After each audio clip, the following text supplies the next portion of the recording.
Dun-dun-dun, dun-dun-dun, dun-dun-dun, dun-dun-dun, dun-dun-dun, dun.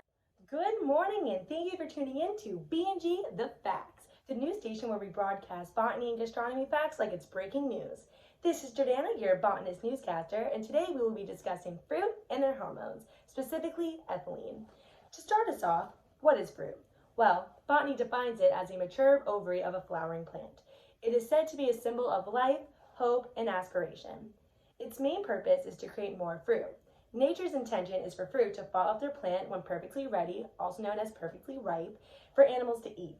The animals would then disperse these indigestible seeds to create more fruit. Now, there are many distinctions of fruit, but many botanists divide them into three categories: simple, aggregate, and multiple. Simple fruits have two categories of distinction: fleshy and dry. Simple fruits develop from a single ovary of a single flower.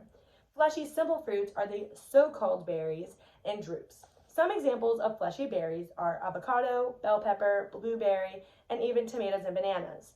You can see why they're so-called berries. Now, the drupes, also known as stone fruits due to their hardened inner layer, consist of apricots, cherries, coconuts, olives, and even cacao pods. The dry types of fruits are legumes, grains, and nuts. The second category of fruits are the aggregate fruits. These fruits develop from a single flower with many ovaries. They form a mass of small drupes resembling a tiny bundle of grapes. Tiny grapes. Aggregate fruits consist of blackberries and raspberries. These berries are not as much of a berry as the banana. Weird, right? And the final category is the multiple fruits. These fruits develop from ovaries of many flowers growing in a cluster. An example would be the pineapple or the fig. Now, there are fruits like strawberries and apples that develop from other parts of the plant besides the ovaries. These are called accessory fruits. Now that we have gone over our botany for the day, let's send it over to our gastronomy facts with Jordan. Thank you, Jordana, for that fresh lesson on fruits. So sweet. Let's begin by discussing ripeness. Every fruit reaches a time where the ripening reactions reach their peak. The fruit will have a good color.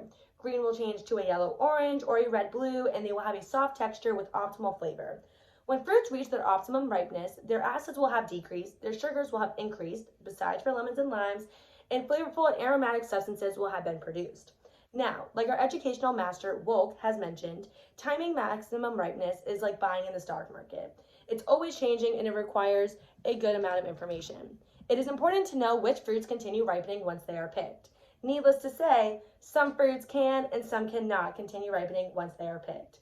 And these are sorted into two groups: climacteric and non-climacteric. Climacteric fruits experience a rise and fall in the chemical known as a hormone, ethylene. We will discuss our hormone of the day shortly. Climacteric fruits continue to ripen after they are picked. Some climacteric fruits can include avocados, mangoes, and tomatoes. These fruits are the best purchased before they reach peak ripeness because there is a method to speed up the ripening process. Once it is spoiled, it only belongs in the garbage or for livestock.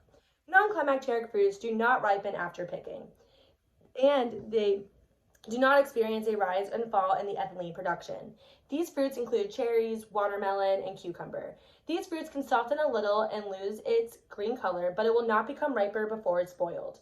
Fruits that are climacteric are usually picked prior to reaching optimum ripeness so they can better handle the rigors of shipping. Non-climacteric fruits are kept in cooler conditions once picked to slow down the ripening.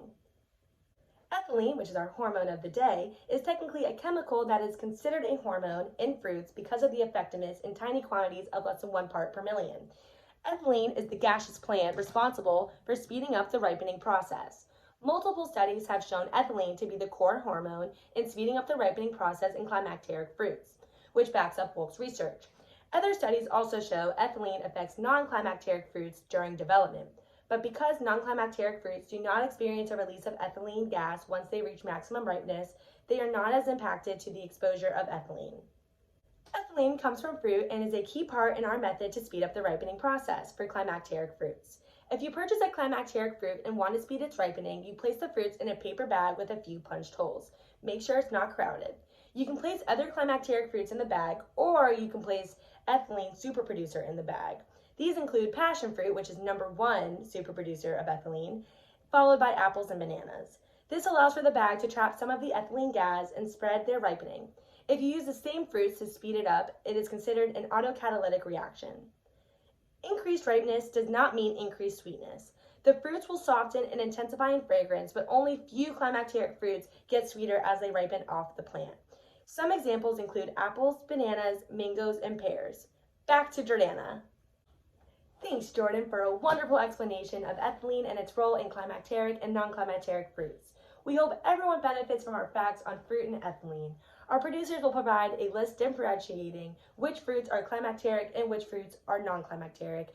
Wilk and our other educational masters have provided B&G The Facts with today's facts and studies. Thank you for tuning in. Signing off, this is Jordana.